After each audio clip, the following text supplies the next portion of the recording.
Kung gusto niyo pong kunin ang asawa at anak niyo sa Philippines papunta dito sa Germany, ito po yung mga requirements na dapat niyong ihanda. So for family reunification to spouse, ito po yung mga requirements. Valid passport, application form na makukuha niyo po ito sa website mismo ng German Embassy, passport photos, visa fee. Pero kapag German or EU national po yung spouse nyo, hindi nyo na po kailangan magbayad ng visa fee. And then birth certificate, kailangan po legalized po ito by the German Embassy. Yun po yung bago nila ngayon na requirement. Kailangan ng legalized kasi dati hindi pa naman kailangan. Pero ngayon, kailangan nyo na pong ipa-legalized. And ang procedure po nito, makikita nyo din po dito sa website mismo. And then legalized marriage certificate. So meron din po dito if you married in the Philippines, kailangan yung advisory on marriages. And kapag married naman abroad, kailangan ng Senomar, or kapag nakaregister na yung marriage sa Philippines, kailangan ng advisory on marriages. And if you were divorced abroad and you are Filipino national, you need to have your foreign divorce court order recognized by the competent court in the Philippines before you can legally marry again.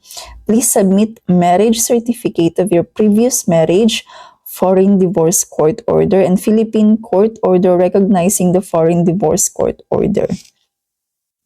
If your previous marriage was annulled in the Philippines, so kailangan nyo ng legalized marriage certificate of your previous marriage with an annotation of the annulment court decision with certificate of finality. And kapag widow naman po tayo, kailangan po ng legalized marriage certificate of your previous marriage and legalized PSA death certificate of your deceased spouse. And then kailangan po ng A1 certificate kapag German po yung spouse. So nakalagay actually dito, the certificate is not required if your spouse is an EU national who does not have the German nationality and resides in Germany. So may mga exemptions po itong A1 certificate. Makikita po natin dito sa website. Meron po silang link for more information. And then ito naman po yung documents na galing po sa spouse. If your spouse is German, so kailangan ng copy of identity card. If your spouse is EU national, kailangan, but not German, so kailangan ng copy ng passport, current residence certificate, and the work contract.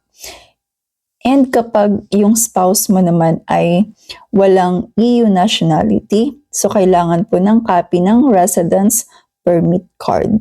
So nakalagay po dito, the application must be submitted personally at the German Embassy. If you are applying together with your children, please note that a separate appointment registration is required for each person. So, kailangan i-book mo ng appointment yung asawa mo and i-book mo din ng appointment yung anak mo, separate po. So, pwede nyo pong i-click itong children dito kasi may link po ito. May sariling list of requirements po yung children. So, ito po yun siya, family reunification to parents for minors. Almost the same lang po dito yung mga requirements. Ang kaibahan lang yung visa fee, €37.50. And then, if you join only one parent, but both parents share the legal custody, kailangan ng personal appearance of the parent you are not going to join at the German Embassy competent for his residence or at VFS Manila or Cebu during the submission of the visa application. So actually kapag minor po, family reunification for minor, ay sa VFS po mag-submit ng application. Pero yung family reunification to spouse naman, doon po sa German Embassy mag-submit ng application. So almost the same lang po yung mga requirements po dito, pero dito po nakalagay, If you are 16 or 17 years old the day you submit your application and your parent is already a resident in Germany, kailangan po ng C1 German certificate.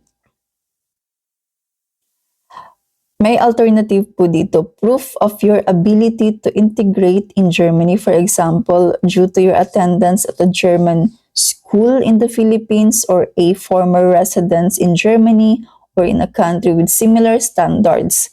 So meron po mga alternative dito. Basahin nyo lang po kung ano po yung saan po belong yung anak nyo.